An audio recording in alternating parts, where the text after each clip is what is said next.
Le diste play al audio más seguro de la web. Secure Podcast. Un podcast de seguridad informática hecho por y para la comunidad. Secure Podcast. Modo on.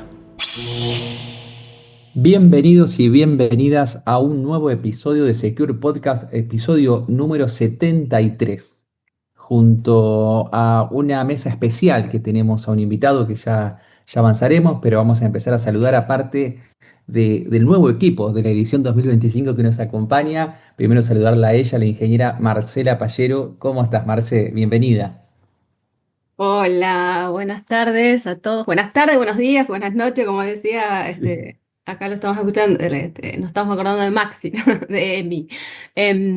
Bien, todo bien, un poco resfriadas, se ve que entramos en el invierno y es acá una gripe, anduvo por todos lados, así que yo estuve el fin de ahí tiradísima, pero ya está, ya estoy repuesta y por empezar, un gusto. No lo conocía a Mariano, así que estoy adelantando al invitado, pero aprovecho para saludarlo.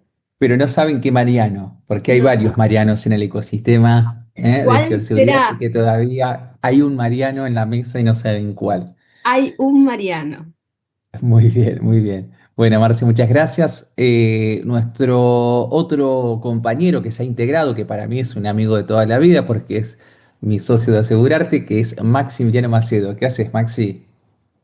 Bien, acá andamos, Marce. También sorprendido por el tema de hoy, porque realmente es muy interesante, por eso me conecté. Aparte, creo que es un Mariano que tiene gusto a Malbec, podemos decir, Bien, bien, me gustó la pista, para que la gente para vaya tratar de descubriendo. adelantar un poquito de color violeta. Bueno, depende de qué tipo de uva, pero bueno, yo creo que hoy también trae algo muy interesante para contar. Y bueno, yo creo que es hora un poquito de presentarlo, o que se presente el Mariano, Yo voy a a ver hacer si descubrís un poquito la incógnita. una pequeña presentación que es la que tengo autorizada, pero es muy, muy breve, que voy a decir que es consultor en seguridad en WebSec, es líder de una de las villas de nuestra querida Ecoparty, que es la Hardware Hacking. Con ustedes nada más, nada menos que Mariano Marino. ¿Cómo andas, Mariano? ¿Qué tal? Muchas gracias por la invitación, chicos. No, Y por un gusto, favor, por Marcela, que favor. no nos conocíamos. Nosotros ya lo habíamos tenido a Mariano previo a la última eco, que habías venido a contarnos un poquito de tu village, bueno, qué se traía para la Village 2024. Pero en este caso te traemos por otro tema que ha despertado el interés de este Secure Podcast, porque en la Argentina, ahora hace no mucho tiempo, se difundió una noticia acerca de dos personas justamente de tu zona, la zona de Guaymallén, Exacto. provincia de Mendoza. Entonces, nada más ni nada mejor que tenerte acá. Dos personas que fueron detenidas, ¿sí? Por las fuerzas de seguridad de Argentina, puntualmente por estar comerciando, estar en tenencia de un dispositivo de un Flipper cero. Un dispositivo que en los últimos años ha tomado muchísima relevancia y sobre el cual sabemos que vos diste un workshop, un taller, ya algunas veces, algunos en la ECO y otros por afuera. Así que te queríamos tener como parte de esta mesa y arrancar con la primera pregunta para que le cuentes a todas las personas que nos están escuchando y que quizás no tienen ni idea de qué se trata este Flipper cero, ¿de qué estamos hablando?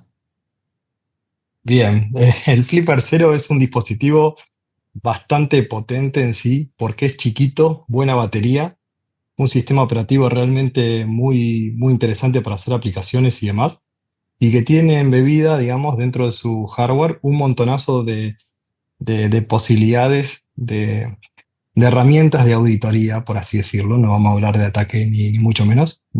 Tiene varias herramientas de auditoría de dispositivos, básicamente físicos.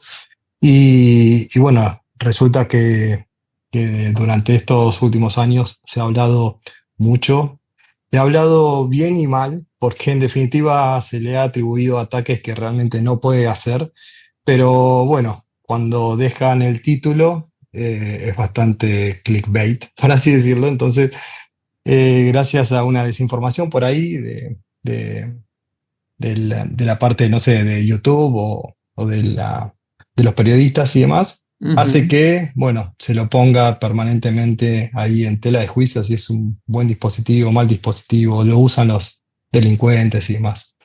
Y la realidad es, bueno, que pobre, no sé qué habrá pasado realmente con estos chicos, pero sí, nos enteramos de la noticia justo antes que de dar un workshop justamente acá en Mendoza. Entonces fue, en cualquier momento Tenían espero los dudas, decían, uniformados.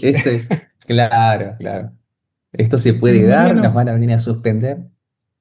Mariano, respecto Más o del menos. dispositivo, estamos hablando acá por audio, para la gente que lo está imaginando, si lo puedes un poquito describir al dispositivo y como segunda pregunta es, cuando vos mencionaste mucho auditoría, ¿auditoría de qué? ¿Qué se puede hacer con eso? Y la realidad es que se pueden auditar varias cosas. Para que se den cuenta el tamaño, es un dispositivo muy chiquito, entra en la palma de la mano.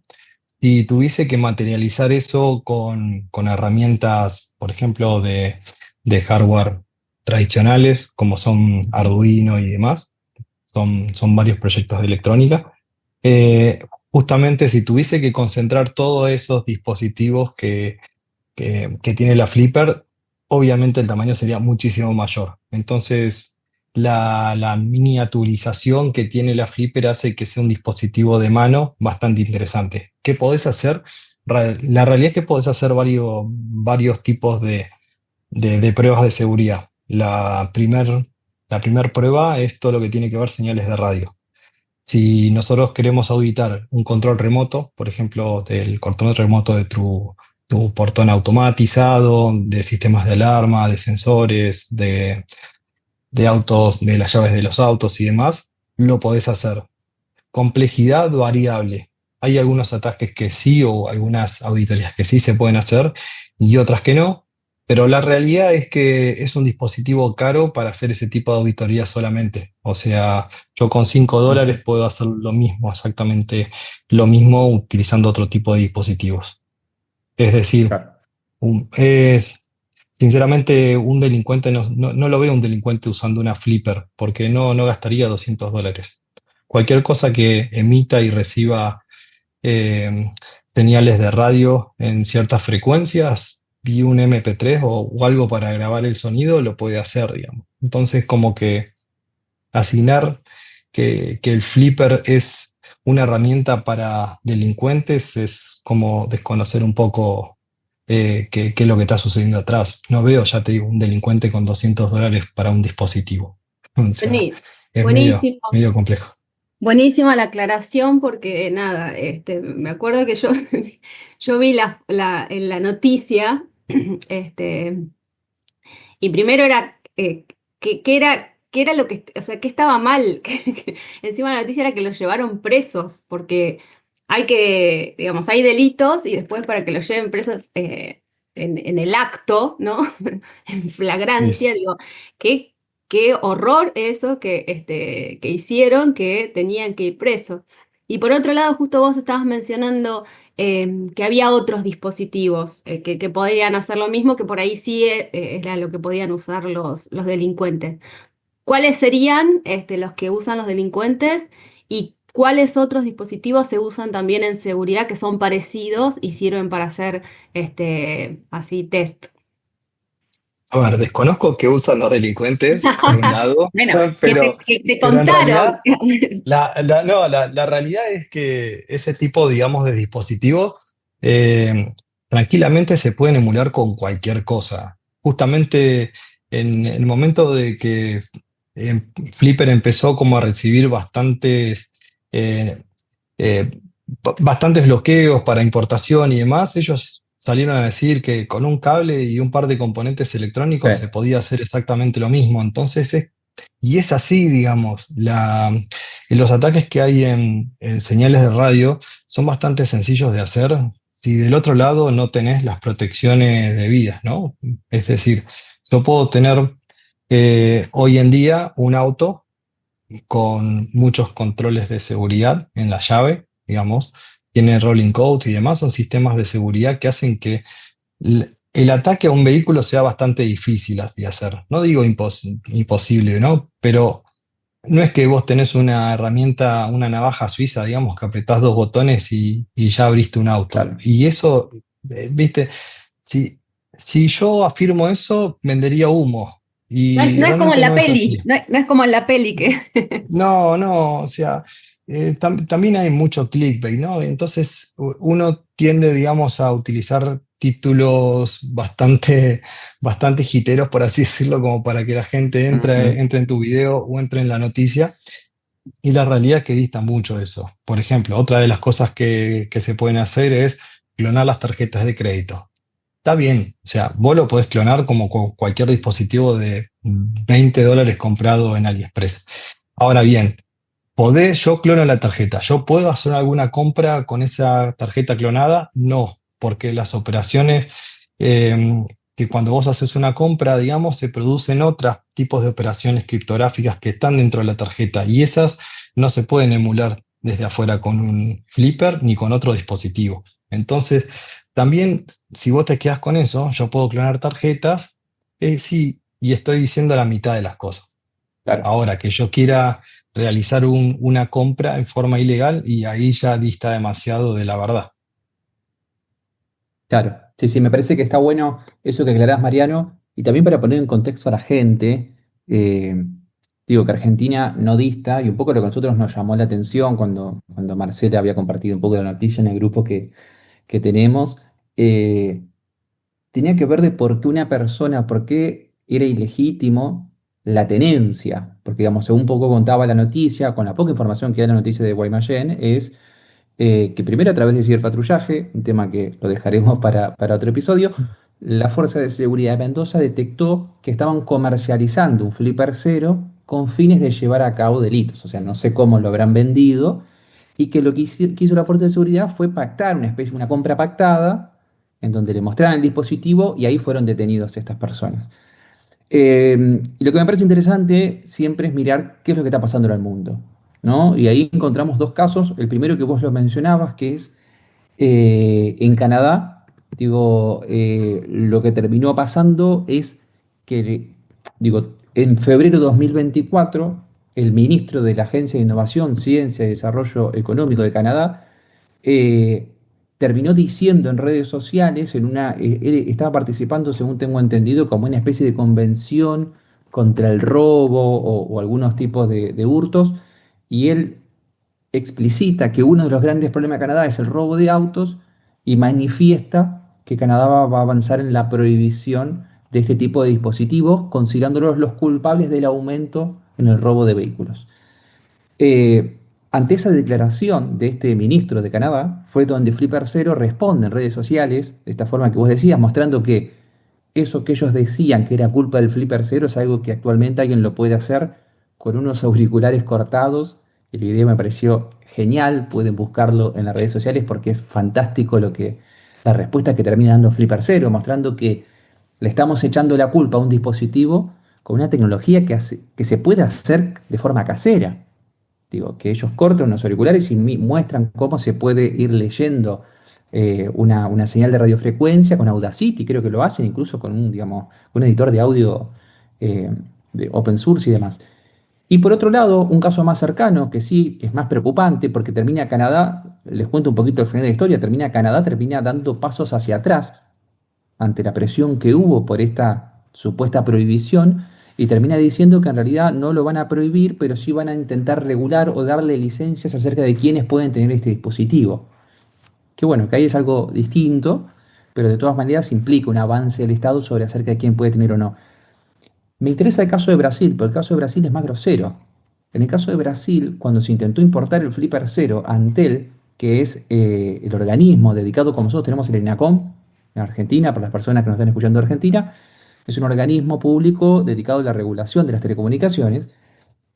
Antel termina prohibiendo la importación de este dispositivo, sosteniendo que la emisión de radiofrecuencias del Flipper Cero va en contra de la normativa brasilera y que este dispositivo no se adapta al espectro de radiofrecuencia de Brasil. Es interesante analizar esto porque este dispositivo tiene una habilitación legal de la FCC de los Estados Unidos, tiene habilitación para ser importado en toda Europa. O sea, tiene ahí un montón. Si uno entra a ver la documentación de Flipper Cero, no es que son tres muchachos que lo están fabricando y salieron a comercializarlo en una cajita. Digo, tiene una documentación y una cantidad de autorizaciones y auditorías previas que tiene, que es interesante ver cómo eso no se está evaluando. Digo, y cómo, me parece, porque pensábamos, ¿no? Internamente, y digo, también para compartir en la mesa, estamos persiguiendo la tenencia de un dispositivo. Y estamos teniendo como argumento la posibilidad de que este dispositivo se utilice para llevar adelante la comisión de delitos. Si nosotros nos paramos desde ese argumento, tendríamos que avanzar sobre un montón de dispositivos. Sí, y eso porque en este caso yo creo que son dos cosas, ¿no? Una porque es como una solución sencilla, ¿no? Y las soluciones sencillas son en general las primeras que se abordan. Y por ahí es con este argumento, ¿no? De que va a ser una solución, ¿no? De que va a Ujú. solucionar algo, que va a resolver algún tipo de problema. Y en general estos problemas que son de poca comprensión y que además a veces tienen esto del clickbait, ¿no? Que hay en las redes cualquier cosa, entonces tampoco hay mucha, muchas voces en contra, ¿no? Que se levanten para decir no. Ujú. Entonces me parece, depende de la comunidad, por eso me parece súper interesante hablarlo, porque así como hablamos de un dispositivo, estaba pensando otra vez en el software para causar daño, ¿no? Es el famoso, o sea, Sí, si hacemos la analogía, ¿no? Entre software y hardware, si decimos, bueno, el dispositivo que puede causar daño o el software que puede causar daño, y ahí tenemos otra vez la famosa discusión de las herramientas, ¿no? Las sí. herramientas que se usan en seguridad informática, bueno, probablemente muchas sean parecidas a las herramientas que usan los delincuentes para cometer digamos, para llevar adelante Sí. robos y todo ese tipo de cosas. Entonces, es súper peligroso que se pongan esos títulos cuando no se explica correctamente, no hay distintas voces, ¿no? Que puedan cuestionar o que puedan explicar, ni siquiera hablo de cuestionar, porque a veces yo creo que hasta con buenas intenciones, ¿entendés? O sea, más allá Sí. de agrandar o de, no sé, algún funcionario que no entiende demasiado, dice, bueno, si con esto arreglamos algo, Vamos hagámoslo. a prohibirlo o vamos a Claro, secuestrarlo, claro. porque es sencillo, digo, sacar una publicación, un acto administrativo que diga, bueno, a partir de ahora se prohíbe, me imagino, el ENACON Sí, o sí, cualquier, sí. me parece que es relativamente sencillo, y la verdad es que no está resolviendo nada, Y, y además crea un mal antecedente, me claro. parece. Y Mm. marco una Y diferencia, fomenta Marce, con también algo que... el tema de, Sí, Maxi. no, no, que también fomenta un poco, primero que se lo catalogue mal al producto. Segundo, que el que lo tenga con fines investigativos, como seguramente lo tiene Mariano, lo criminaliza por tener ese dispositivo. Y Claro. tercero, que va en contra para lo que lo utiliza Mariano, que en este caso es para investigar que los sistemas no fallen y si fallan, ponerlo en evidencia. O sea, acá creo que estamos Ujú. echándole la culpa al cuchillo que se utilizó para matar a alguien en vez de para cortar y... Sí, Mariano. Saben que el otro día, cuando estaba dando el workshop, había un chico que era cerrajero y que estaba por iniciar sus tareas en sistemas y en auditorías y demás. Entonces, yo lo que le explicaba era lo siguiente, digamos, la tenencia de ganzúas para el cerrajero es un servicio de cerrajería, para el delincuente es abrir una casa. Ujú.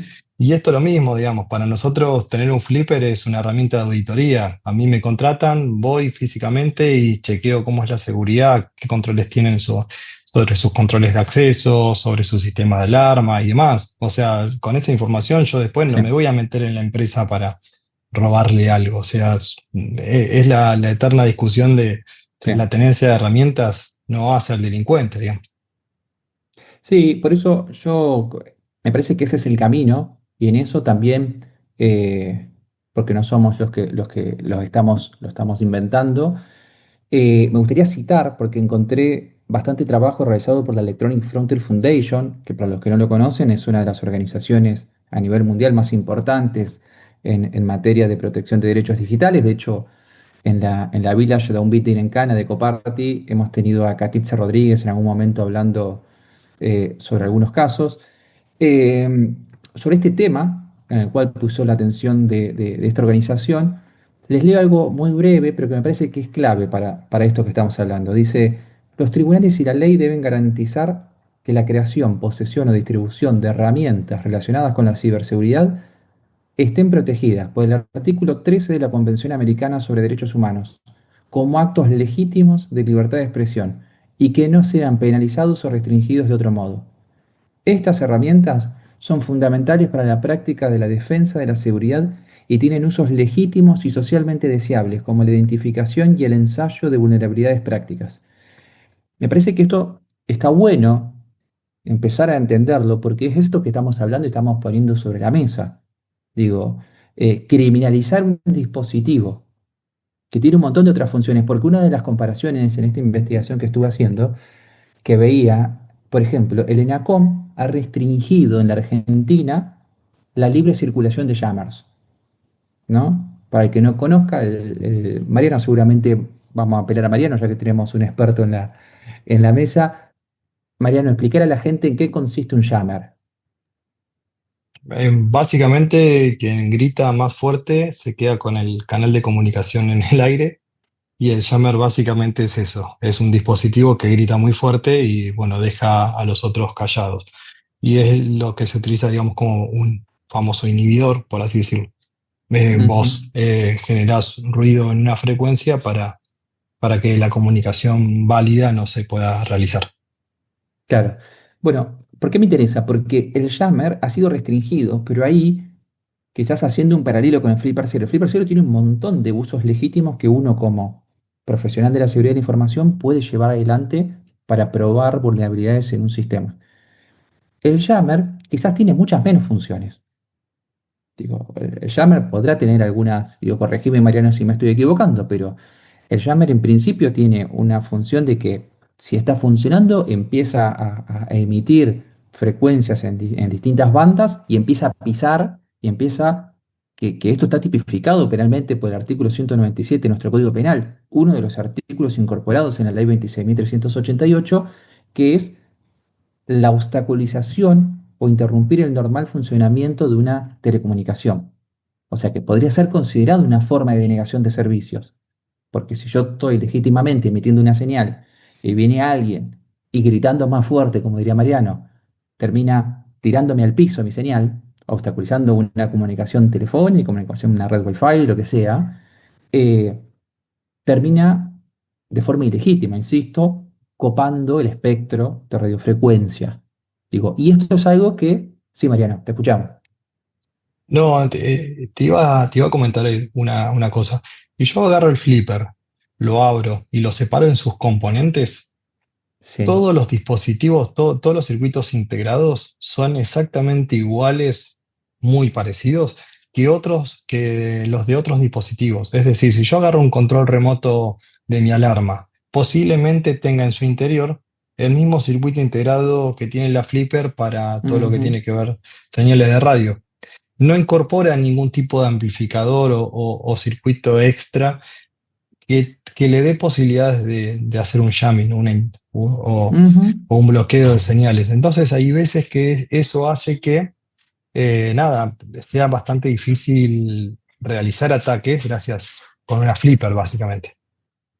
Por eso me refería, y está buenísima la aclaración, Mariano, de que las diferencias, digo, de entender técnicamente las diferencias entre un dispositivo y otro. Y como vos decías, digo, el flipper es conocido casi como la navaja suiza del hacking, precisamente, porque uno agarra una navaja suiza y dice, yo una tijerita la puedo tener por separado, puedo tener una navajita por separado, pues, digamos, todo lo que trae una navaja suiza es un destapador de vino, hablando con un mendocino, puedo tenerlo por separado, pero lo trae todo junto, digo, y me sirve como para llevarlo en un pequeño espacio todo junto. Digo, el flipper no es ni nada más ni nada menos que eso, por eso me parece que está bueno que comunidad de InfoSec salgamos un poco a defender algo que me parece que también se le está pegando, algo que hasta el momento no hemos mencionado, que es que el flipper es quien comercialmente ha llamado más la atención.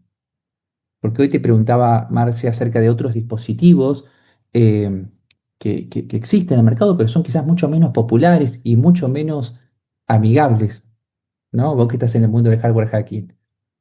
Mira, hay una particularidad que tiene la Flipper, básicamente que es Open Hardware y Open Software. ¿Qué significa esto? Que toda la construcción, todos los esquemáticos, yo puedo tomarlos, darme vuelta, ir al fabricante chino y que me hagan exactamente lo mismo con mi marca. Es Ujú. decir, desde ese punto de vista, yo posiblemente podría agarrar y tomar una parte del Flipper y pedirle al fabricante al chino que me lo arme.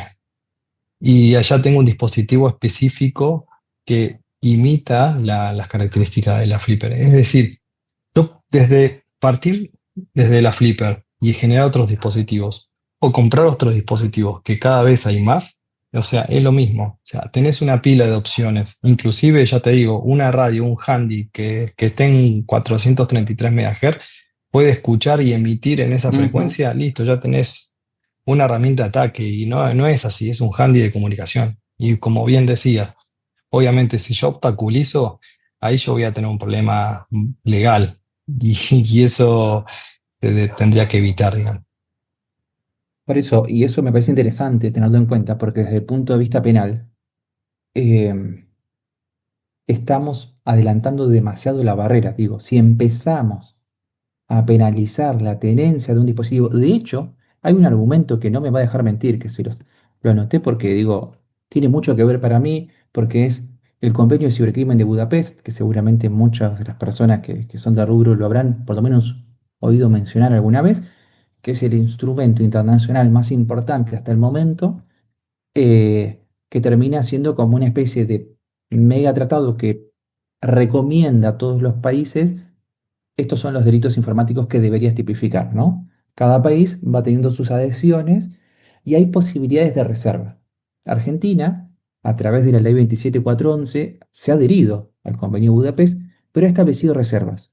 Una de las reservas puntuales es del artículo 6.1.b del convenio, que es, que es el artículo que invitaba a la penalización de la tenencia de dispositivos o programas dedicados a la comisión de algunos de los delitos que estaban mencionados en el convenio. O sea, el convenio tipifica falsificación informática, acceso indebido, denegación de servicios, etcétera. Y después, en una parte más avanzada, dice, bueno, una segunda opción para los países es tipificar la tenencia de dispositivos o programas dedicados o que faciliten. Argentina, al momento de la adhesión, puso una reserva y puso, hacemos reserva del artículo 6.1.b del Convenio sobre Ciberdelito, manifiesta que no regirá su jurisdicción por entender que prevé un supuesto de anticipación de la pena mediante la tipificación de actos preparatorios ajeno a su tradición legislativa en materia jurídico-penal. Es clarísimo lo que dice. Y esto lo dice en la propia ley que adhiere al convenio. Seguinos. Twitter, @SecurePodcast, Facebook.com/secure-podcast o entra a securepodcast.com y volvé a escuchar cualquier programa.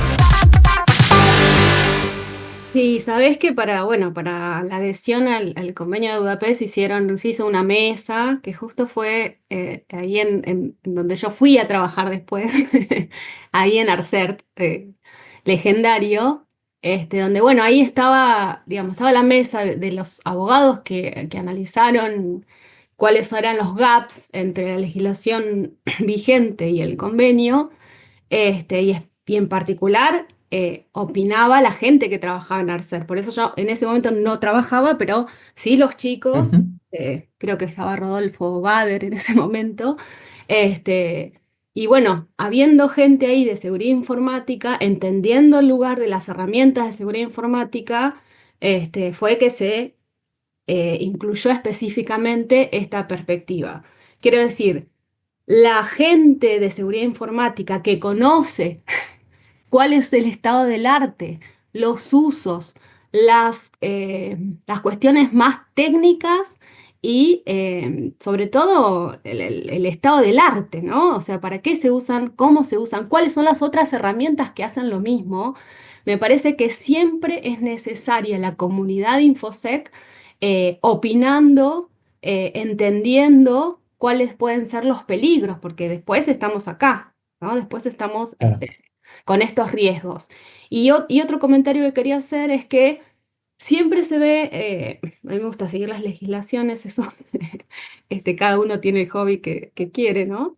Este, y lo que veo mucho es la tendencia, no pasó con la ley de marco de Chile, pero sí muchos proyectos de México, por ejemplo, de regulación de ciberseguridad, proyectos de ley de ciberseguridad, que quieren crear registros de empresas o profesionales de seguridad, ¿no? Y otra vez yo creo Ujú. que es con esta misma idea, ¿no? De que es más fácil, ¿no? Como no, claramente no se puede restringir el uso de herramientas, entonces como que haya un registro, digo porque son proyectos, no se Claro. plasmó, por suerte, tocó madera, en que haya registros oficiales de gente que pueda usar esas, ¿no? Porque creo que esa es la idea, Claro. ¿no? Que haya un Es registro de como gente. pasa, Marce, la tenencia de armas.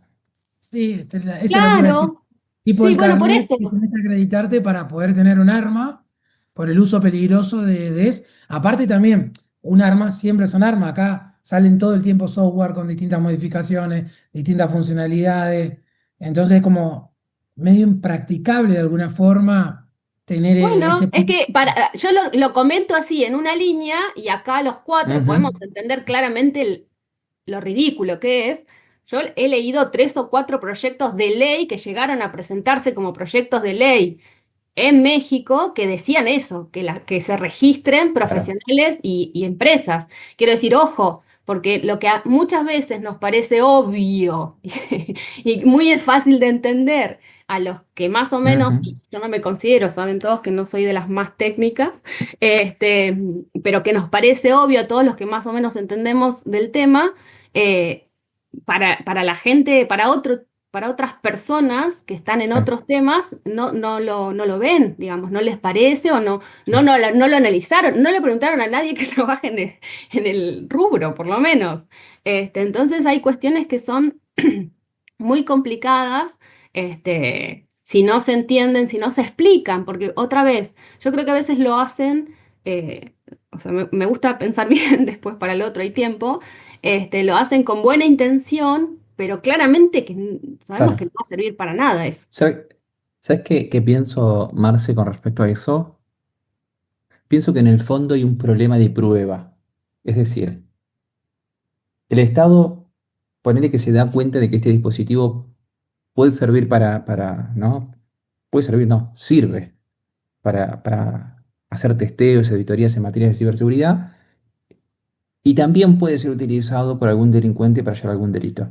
Yo creo que como le es difícil probar ese aspecto subjetivo, ¿no? Es la finalidad, algo que en el derecho penal siempre ha llamado la atención y es cómo hago yo para probar que hay una tenencia con finalidad de, salvo que no sé, no sé, los chicos de Guaymallén, digo, no sé qué postearon en Facebook, pero es, si postearon, vende un flipper cero para para robar autos, digo, ahí hay digamos, hay una finalidad declarada que es, ok, yo tengo este dispositivo para esto. Eh, como es tan difícil probar esa finalidad, van para el otro lado, que es, ok, quizás es más fácil construir un registro y que el resto pruebe la buena fe. O pruebe, digo, no sé, vamos a flashear y vamos a decir, ok, en Argentina las personas que quieran tener un flipper cero tienen que hacer primero un taller con Mariano Marino, ¿no? Y es como, viste, como para que manejar un auto tenés que ir a hacer un curso. Entonces, yo creo que el derecho termina buscando la forma más practicable, digo, que no termina siendo la más justa porque el derecho tendría que tener los recursos y decir, ¿por qué yo, que obro de buena fe, que lo tengo para trabajar en ciberseguridad, por qué tengo que hacer toda esta burocracia? Porque esto va a terminar siendo una burocracia. ¿Por qué tiene que haber un registro de personas habilitadas a utilizar un flipper cero? Como cuando decía Mariano, si yo voy y me compro un dispositivo que haga una sola cosa, no hay registro. Ahora me compro un dispositivo que hace 5 cosas a la vez y voy a estar anotado. Digo, acá empiezan a aparecer algunas incoherencias de cosas que aparte, digo, por eso me parece que está bueno para la gente que no está en el palo entender de que este dispositivo concentra un montón de herramientas que igual, como decía Mariano, te podés dar vuelta, está todo publicado, te das vuelta y las compras el hardware por separado y las haces vos en tu casa. Te Eh, hago, te hago un comentario.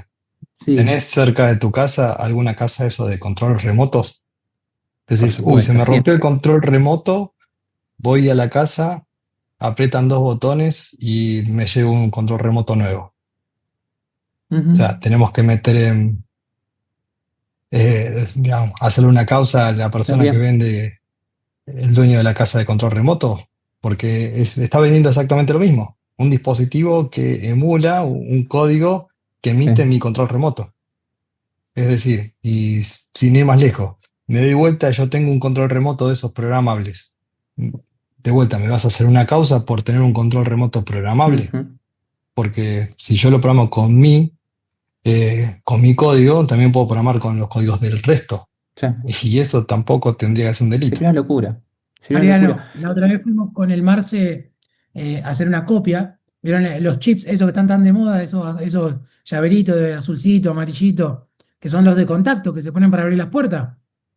La otra vez fuimos al cerrajero, estábamos con Marce, justo fuimos a hacer una copia de esos chips.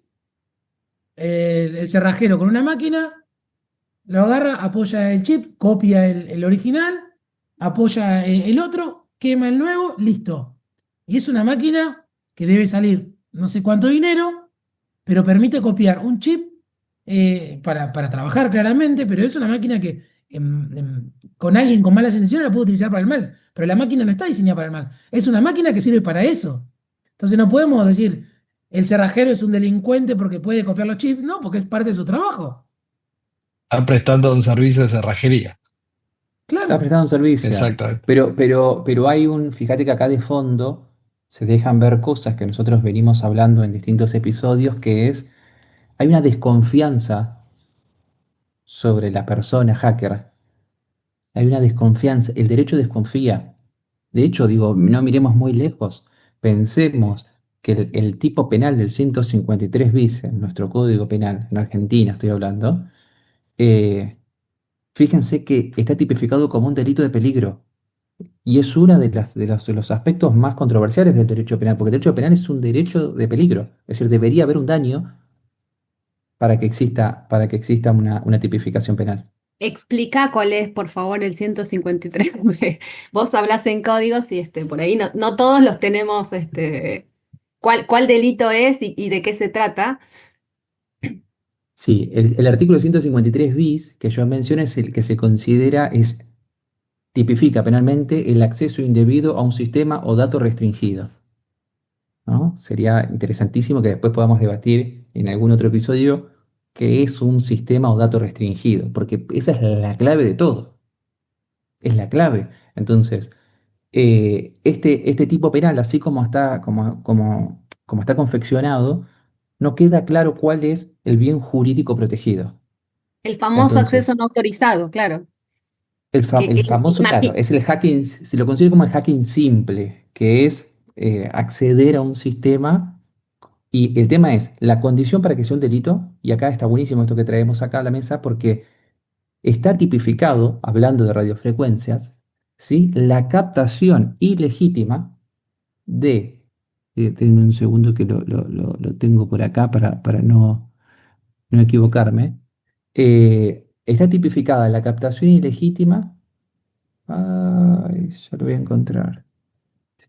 yo me 153. acuerdo que te escuché cuando decías que era un delito de peligro, me acuerdo claramente que lo escuché en la Ahí va. ECO, Sí. en la otra vez, y me pareció genial porque obviamente que esas son matices Y que no se explican casi nunca, y las objeciones que tiene esto, sí, eso, ¿no? De ser algo que no tiene, no tiene un bien jurídico, sí, sí. ahí Es muy que claro, lo ¿no? tiene. Nosotros tenemos dos problemas en Argentina que lo cuento brevemente. Nuestra ley de delitos informáticos parchea el Código Penal y en el Código Penal no tenemos organizados cuáles son los bienes jurídicos afectados. El Convenio Cibercrimen de Budapest, cuando arranca el título donde describe los tipos penales, dice Los bienes jurídicos afectados acá son integridad, confidencialidad y disponibilidad. Son los tres pilares de la seguridad de información y tiene muchísimo sentido. Entonces, no estamos protegiendo cualquier cosa.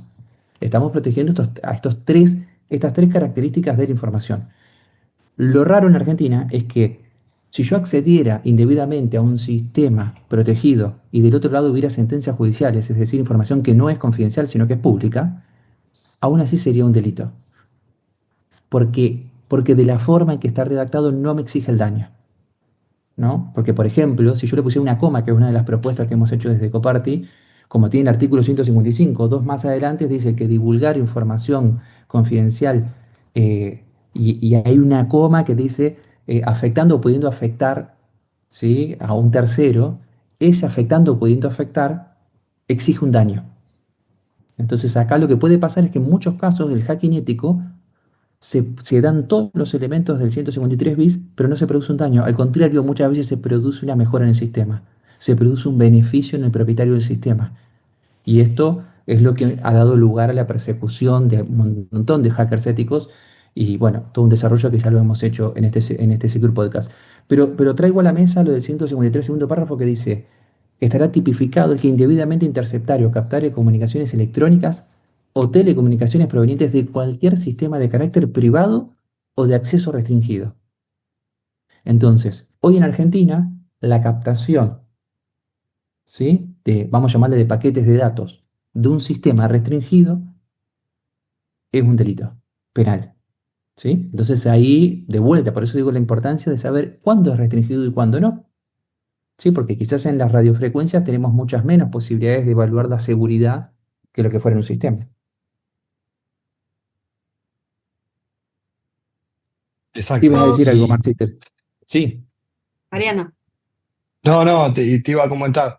Suponete que yo esté escuchando radiofrecuencias. Estoy en más o menos 90 MHz y estoy escuchando las FMs comerciales. Me paso un poquito y estoy escuchando las torres eh, del aeropuerto. ¿Cómo sé yo que es confidencial o no? Si el canal no está cifrado, es bueno, muy pero difícil ahí distinguir. vos como experto, yo te preguntaría, nosotros, ponés que alguien es perseguido por estar escuchando, y yo te llamaría vos y te preguntaría, a tu criterio, ¿esa señal de radiofrecuencia al aeropuerto es una señal protegida?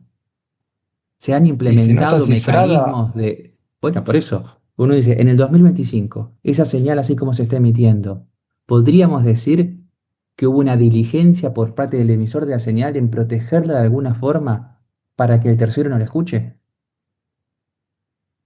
y hoy en día tener los mecanismos para poder hacerlo. Es decir, Pero no lo si hacen. yo Y no, si yo emito un mensaje privado a los gritos desde una casa u otra, Bueno, ¿el mensaje es privado o es público? no, es público. Por eso es importante, por eso insisto en la importancia de considerar restringido, porque el derecho no protege cualquier cosa. El derecho, de hecho, si vamos a la ley 24766, que es la ley de confidencialidad de información en Argentina, el artículo 1 establece que cualquier información para ser considerada confidencial, que en definitiva termina siendo el bien jurídico tutelado de lo que estamos hablando, esa información tiene que primero, ser secreta. Segundo, tener valor comercial por ser secreta.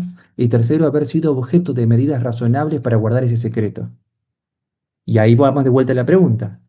¿Qué medidas razonables de seguridad implementó el aeropuerto para guardar ese secreto? Y ninguna, porque si yo la puedo con digamos, escuchando frecuencias, me pongo y escucho, evidentemente no hay ningún tipo de cifrado. Digo, habiendo tecnología disponible, no la implementaron. ¿Sí? Entonces esto es importante, digo, me parece que es algo que tiene mucho que ver con esto, porque Flipper Zero apunta a eso, apunta a testear esas medidas de seguridad, que es tan importante. Porque no olvidemos que la criminalización de este dispositivo, lo que terminaría llevando como consecuencia, llevándose puesto, es que haya menos investigaciones de seguridad y que por lo tanto los sistemas continúen siendo inseguros. Porque acá también hay un lobby que no estamos diciendo de empresas que todos conocemos, de casos, por ejemplo, hay un caso de Córdoba, no sé si recuerdan, de un muchacho que descubrió una falla de seguridad en la llave de autos de determinada marca, y lo que hizo este muchacho fue advertir a la empresa automotriz, le pidieron un plazo para implementar actualizaciones en la llave para mejorar esa medida de seguridad y después él pudo difundir su paper, digamos, su investigación. Digo, ¿por qué me parece interesante? Porque si nosotros detenemos la investigación en seguridad, probablemente esa llave de ese auto, que no recuerdo ni cuál era, seguiría estando en la calle. Sí, yo soy, somos, creo acá, fervientes impulsores, ¿no? Del uso de estas herramientas para probar y un poco de que se pueda hacer esta gestión de vulnerabilidades para que mediante un procedimiento razonable, ¿no? La falla encontrada se pueda solucionar. ¿No? Esto para decirlo de manera genérica. Este, pero bueno, me parece que es nuestra responsabilidad también explicar todas estas idas y vueltas que tienen estos temas, que a veces no se ven del todo, ¿no? Cuando sale una noticia, cuando sale Ujú. un tweet, así que eh, me parece súper, súper interesante todo lo que explicás, Marce. Mariano, te pregunto, vos estimo que tendrás una flipper. Si has tenido algún problema alguna vez, si han te parado en un aeropuerto o en algo cuando viajaste. O sea, por tenencia de dispositivo peligroso, no sé qué te pueden haber dicho. No, me pasó sí en el aeropuerto cuando fui para Buenos Aires el año pasado, que me olvidé de sacar algunas antenas que tenía en la mochila de la compu. Normalmente yo todo el hardware y las cosas de los dispositivos lo mando a valija, pero bueno, me quedé con las antenas. Y sí me pararon por las antenas, no por el flipper. Pero en definitiva, yo opto, digamos, por si viajo al exterior y demás, prefiero no tener problemas porque después tenés que andar diciendo por qué llevas el flipper. Bueno, yo justamente doy workshops sobre Flipper, sobre el uso y el desarrollo y demás. Entonces, como que tenés que andar explicando demasiadas cosas y es mejor evitarlo y llevo las demos en video. Pero sí, he tenido algunos, eh, alguna información de personas que han traído el Flipper sin problema y han pasado los controles aduaneros y otro que han tenido como esa pregunta de, bueno, ¿qué es esto? ¿Para qué lo usás? Y demás, o se lo han sacado. Entonces, nada, hay que tener cuidado, básicamente Sí. por las dudas. Es preferible Bueno, no tener problemas. hablando de tener problemas, le contamos también a la audiencia que le pasó a un investigador en seguridad llamado Vítor Domingos, que es un muchacho de Brasil, que en un aeropuerto de Reino Unido eh, fue detenido por la aportación de un flipper cero y se lo secuestraron. También, digamos, él lo cuenta, si lo quieren buscar, lo van a encontrar en las redes sociales. Él cuenta un poco lo que pasó, cosas que no hay que decir, porque cuando lo detienen, él dice ¿y qué se puede hacer con este dispositivo? Y él dice, yo con este dispositivo podría clonar los badges, ¿no? de identificación del aeropuerto, y les dice, porque la seguridad que ustedes tienen es muy mala, cosa que no le cayó en gracia a la gente del aeropuerto de Reino Unido y terminó secuestrado. Es interesante, van a encontrar noticias porque cuando explican por qué, dice Reino Unido no tiene prohibido, sin embargo, los que están en el aeropuerto tienen discrecionalmente, pueden a su criterio, como secuestrar dispositivos que a su criterio sean peligrosos. Eh, pero bueno, esto como decía Mariano, digo, nadie quiere pasar un mal momento y entrar a explicar algo que hace un dispositivo que tranquilamente podría ser, digo, acá tengo que esto es un adaptador de la notebook, digo, tiene este mismo tamaño y empezar a explicar, y creo, insisto, como arrancamos la nota, creo que Flipper Zero hoy ha ganado tanta popularidad, lamentablemente por las noticias que divulgan todo esto, que tenemos más chances de tener problemas que si lleváramos cualquier otro dispositivo. ¿Sí? Entonces, eh, nada, como advertencia me parece, y si en algún momento pasara, digo, yo con esto no me gustaría que pase algo que es que dejáramos de usar herramientas que nos facilitan la vida en el mundo del InfoSec por miedo. Porque yo creo que cuando empezamos a dejar de hacer eso, de alguna forma siento yo que es como que ya empezaron a ganar. Empezaron a ganar una batalla que es Bueno, por las dudas, fíjate que ya no lo está llevando. Digo, cuando nosotros no estamos haciendo nada malo. Digo, al contrario, muchas veces terminamos cooperando y ayudando en un montón de cosas que ni siquiera nos están pagando. Entonces, nada, está bueno, me parece que estaba bueno este episodio en donde pudimos compartir un montón de cosas. Les dejo como para ir cerrando, no sé, Maxi, si querés hacer algún comentario para ir cerrando, si no, le damos a Mariano y a Marce. No, yo creo que llevarnos a reflexionar esto de que si empezamos a correr a los investigadores, como bien vos dijiste, vamos a terminar teniendo sistemas inseguros, que no se prueben, que le creamos a las empresas que están asegurados por defecto y que hicieron su mejor esfuerzo. Y creo que va a quitar un poquito esa creatividad, esas ganas de encontrarle vueltas, vulnerabilidades a las cosas que tenemos un poco todas las personas que trabajamos en seguridad. Y estas medidas en pos de cuidar la seguridad de todos los ciudadanos, lo que hacen es proteger intereses de las empresas, hacer quizás productos más rápidos, más inseguros y que no tengan actualizaciones. Yo creo que por ahí va un poco mi reflexión de que si no nos ponemos las pilas en que las cosas se controlen, incluso después de lanzarse al mercado, podemos llegar a convivir con un montón de productos vulnerables y más que nada hoy con el tema de la interconectividad que tienen todos los productos. Yo creo que también ahí podemos poner otro riesgo con el Internet de las cosas y las vulnerabilidades, pero bueno, quedará para otro capítulo, pero yo creo que es súper necesario la investigación en este tipo de dispositivos.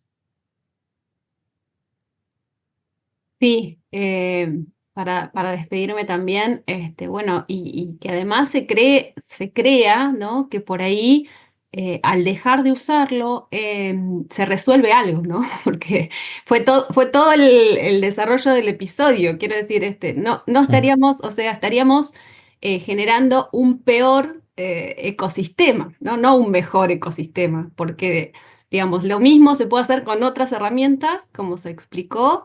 Y el flipper, que puede ser muy útil para hacer pruebas, no se estaría usando. La verdad es que precisamente me llevo esa idea, ¿no? O sea, estaríamos empeorando y no mejorando. Mm.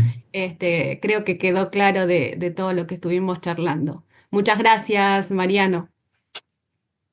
No, gracias a ustedes. Mirá, yo solamente cierro con esto. Yo en casa interactuaba con un montón de dispositivos inalámbricos, ¿no?